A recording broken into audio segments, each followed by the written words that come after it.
अस्सलाम वालेकुम। तो वेलकम है आप लोगों का इमरात चैनल में। दोस्तों आज हम टॉपिक्स पर बात करने जा रहे हैं। पहला टॉपिक अज़रबैजान और आर्मीनिया के दरमियान रिसेंटली दोबारा से एक स्पेशल ऑपरेशन अज़रबैजान ने शुरू कर दिया है, जिसमें आर्मीनिया के मुख्तलिफ ठिकानों पर बमबारी का सिलसिला जारी है। उसमें एक वीडियो वायरल होती है जिस पर बहुत से लोग कंफ्यूज हैं। कुछ लोग इसे इजरायली मेड लोरा मिसाइल क्लेम कर रहे हैं और कुछ लोगों के नज़दीक ये पाकिस्तानी गज़ब मल्टीपल लॉन्च रॉकेट सिस्टम है। इस फुटेज पर बात करेंगे और ये सारी सूरत हाल पर बात करेंगे। और दूसरा, अमेरिकन F-35 आखिर गायब कहाँ हुआ, इसके बारे में अमेरिकन अखबारात ये दावा कर रही हैं कि उसका रैकेज मिल चुका है और एयरक्राफ्ट क्रैश हुआ था, लेकिन उसके बावजूद भी रैकेज की अभी तक कोई तस्वीर सामने नहीं आई और ना ही किसी ऐसी वेबसाइट ने तस्वीर शाया करने की जहमत की है। वीडियो में आगे बढ़ते हैं। सबसे पहले बात कर लें तो अज़रबैजान की डिफेंस मिनिस्ट्री ने ये ऐलान किया है कि काराबाख का जो एरिया, जिसे हम नगोर्नो काराबाख कहते हैं, ये अज़रबैजान और आर्मीनिया के दरमियान एक डिस्प्यूटेड एरिया है, मुतनाज़िया एरिया। इसमें अज़रबैजान ने स्पेशल मिलिट्री ऑपरेशन शुरू कर दिया है आज से।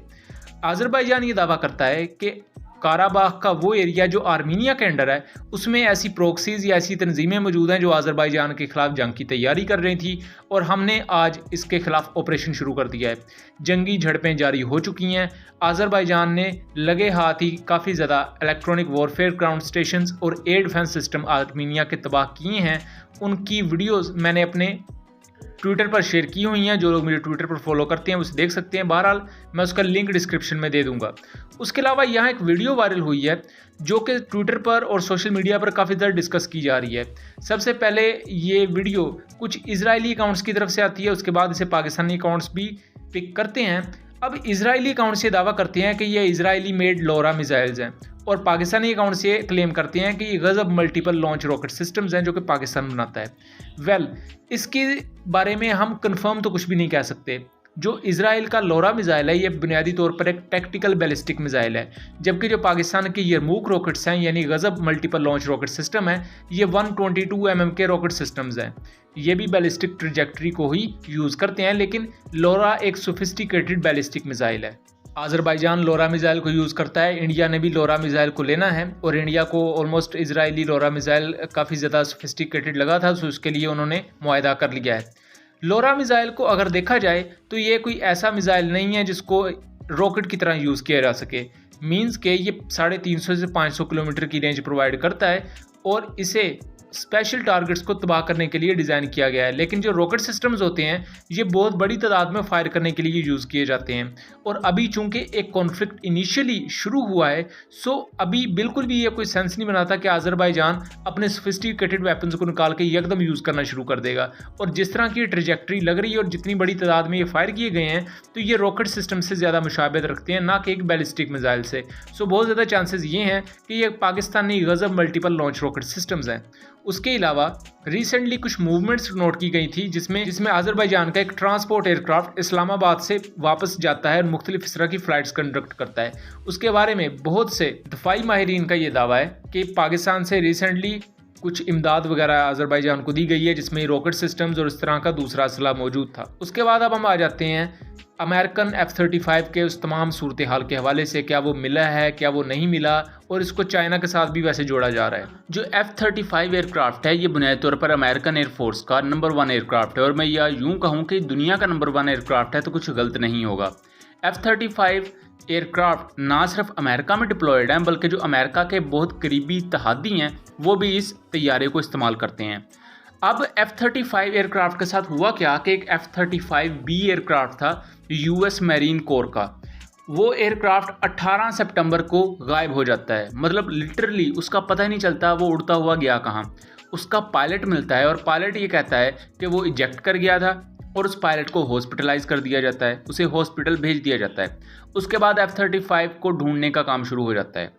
ये मिस्ट्री इतनी ज़्यादा थी कि सोशल मीडिया पर बहुत सी इसके बारे में कॉन्स्पिरेसी थ्योरीज बनना शुरू हो जाती हैं कि यहाँ तक कहा जाता है कि जो पायलट मिला है ये भी F-35 से इजेक्ट नहीं किया, बल्कि ये एक जस्ट ड्रामा है ताकि F-35 का जो लॉस हुआ है उसे छुपाया जा सके। क्योंकि इस थ्योरी पर बिलीव करने वाले लोगों का मानना ये था कि F-35 डिफेक्ट हो चुका है। डिफेक्ट मतलब कि F-35 को किसी दूसरे मुल्क ने चोरी कर लिया है। इसी दौरान 18 सितंबर की शाम को एक ओसेंट जो कि मुख्तलिफ वेबसाइट्स वगैरह में अपने आर्टिकल्स लिखते हैं और उसके अलावा एक जर्नलिस्ट हैं, वो ट्वीट करते हैं कि क्यूबा में एक अनआइडेंटिफाइड F-35 लैंड हुआ है अब दोस्तों F-35 क्यूबा में क्या कर रहा था, और क्यूबा में जो लैंड हुआ है उसका ना तो क्यूबा की सरकार ने कोई बात की उस पर, और ना ही अमेरिका ने उसके बारे में कोई लबकुशाई की। 18 सितंबर पूरा इसी तरह गुजर जाता है कि F-35 ही नहीं मिला। और ये F-35 गायब कहाँ से हुआ था? ये साउथ कैरोलिना के एरिया से हुआ था, और साउथ कैरोलिना के जुनूब में ही बिल्कुल क्यूबा आ जाता है। साउथ कैरोलिना में इनकी जॉइंट मिलिट्री बेसिस हैं, यानी कि वहाँ एयरफोर्स के F-35 भी होते हैं और इनके नेवल F-35 भी होते हैं। और जो क्यूबा कंट्री है इसके बारे में मैं आपको बताऊं, आप हैरान होंगे कि 2019 से चाइना की यहाँ मिलिट्री बेसिस मौजूद हैं। यानी कि जो क्यूबा है वहाँ चाइना की मिलिट्री प्रेजेंस है, और चाइना यहाँ सिग्नल इंटेलिजेंस का काम करता है। और यहाँ अमेरिका इसे अपनी इस नेशनल सिक्योरिटी के लिए ख़तरा भी मानता है। इस पर अक्सर औक़ात वाइट हाउस के थ्रू मज़म्मती बयानात भी आ रहे होते हैं। अब F-35 के हवाले से एक स्टोरी जो बहुत ज़्यादा गर्दिश कर रही है और वो कहीं ना कहीं सेंस बनाती है, वो ये है, और जो पायलट ज़ख्मी हालत में जिसे हॉस्पिटलाइज कर दिया गया, वो पायलट F-35 का था ही नहीं। वो बेसिकली एक कवर दिया गया कि ये F-35 के साथ ही मसला हो गया है। F-35 18 सितंबर को बिल्कुल गायब हो जाता है कि साउथ कैरोलिना के एक एरिया से वो गायब हो गया, और वो पता ही नहीं चलता कि उड़ता हुआ वो गया कहाँ।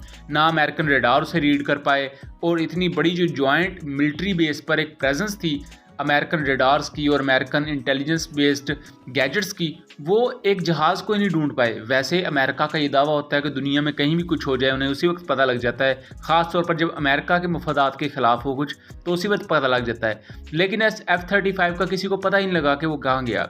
उसके बाद 18 सितंबर की शाम को जब ये खबर आती है कि एक अनआइडेंटिफाइड F-35 वो लैंड किया है क्यूबा की एक एयरबेस पर, या क्यूबा की एक मिलिट्री बेस पर, उससे अगले दिन 19 सितंबर को एक वेस्टर्न अखबार वॉशिंगटन पोस्ट उसी वक्त खबर देता है कि नहीं F-35 का मलबा मिल गया है। यानी कि क्या वो उस खबर से इतना डर गए थे कि F-35 क्यूबा पहुंच गया है तो क्या चाइनीज़ हाथों में लग जाएगा? तो उसके अगले दिन ही वॉशिंगटन पोस्ट ये कहता है कि नहीं हमें F-35 का मलबा मिल गया है, अब ये तमाम बातें बंद कर देनी चाहिए। यहाँ बहुत से लोग इस बात पर बिलीव कर रहे हैं कि F-35 का ना तो अभी तक मलबा कोई मिला है, और ना ही F-35 का वो पायलट F-35 में बैठा था, बल्कि ये F-35 का पायलट और जहाज़ दोनों डिफेक्ट कर गए क्यूबा में, जहां से जाहिर बात है चाइना ने उन्हें एक किस्म का अपने अंडर ले लिया है। और F-35B एयरक्राफ्ट चाइना के लिए इतना अहम क्यों है? क्योंकि F-35B में short take off and vertical landing है। यानी कि ये जो F-35B हैं ये एक हेलीकॉप्टर की तरह अपनी जगह से टेक ऑफ कर सकते हैं, इन्हें एक रनवे पर दौड़ने की ज़रूरत नहीं होती।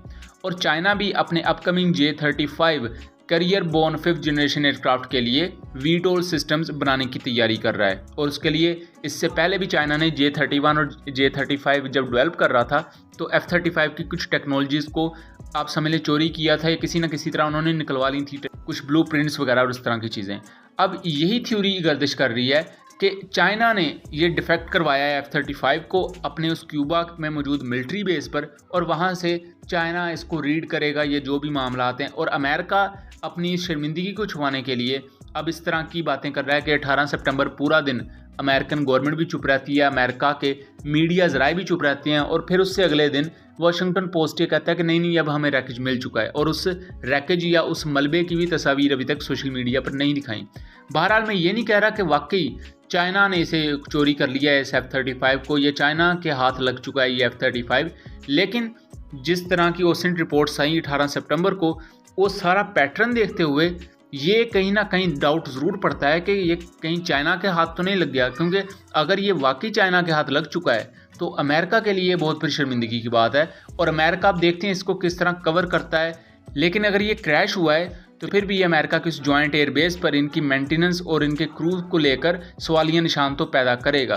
क्योंकि F-35 के रिसेंटली पैसिफिक में भी काफ़ी क्रैशेस देखने में आए हैं और एक्सीडेंट्स वगैरह देखने में आए हैं, और अब साउथ कैरोलिना में मैरीन कोर का F-35 इस तरह क्रैश हो गया। सो इसके बारे में आपका क्या ख्याल है? क्या वाकई इस मिस्ट्री के पीछे सिंपल क्रैश ही है, या क्रैश के अलावा भी कोई बड़ी कहानी है जिसको अमेरिका की तरफ से छुपाया जा रहा है?